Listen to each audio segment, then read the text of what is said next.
ఎయిర్టెల్లా, జియోనా, టాటానా ఇన్ని cell phone signals ఉన్నాయి. ఈ సెల్ ఫోన్ సిగ్నల్స్లో కీలకమైనటువంటి అంశం ఏంటి అంటే speed. 2G speed, 3G speed, 4G speed, 5G speed. ఇప్పటికీ 5G అన్ని కోణాల్లో కూడా రావట్లేదు. క్వాలిటీతో పాటుగా వేగం కావాల్సి ఉంది, బఫర్ కాకుండా ఆగాల్సి ఉంది. సరే, ఇప్పుడు గతంతో పోల్చుకుంటే చాలా మార్పులు జరిగినాయి. అయితే ఇప్పుడు స్టార్లింక్ ఎవరిదైతే ఎలన్ మాస్క్ వాళ్ళకి సంబంధించి ఇండియాలో రావడానికి రెడీ అవుతుందో అది అన్నిటికంటే ఇప్పుడున్న క్వాలిటీలు అన్నిటికంటే 80 నుంచి 90% వేగం అవుతుందట. అదే సందర్భంలో జియో కావచ్చు, ఏదైతే ఇతర సంస్థలు వాళ్ళకి సంబంధించినటువంటి వన్ వెబ్ లాంటి ప్లాట్ఫామ్కి రెడీ అవుతున్నారు.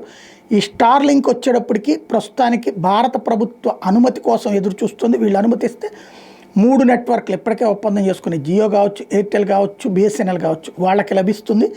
అదే సందర్భంలో దేశవ్యాప్తంగా మొదటి ఫేజ్లో ముంబాయి, పూణే, ఇండోర్ ఈ 3 సిటీలలో ఈ సర్వీసెస్ అందించడానికి సిద్ధపడుతున్నారు.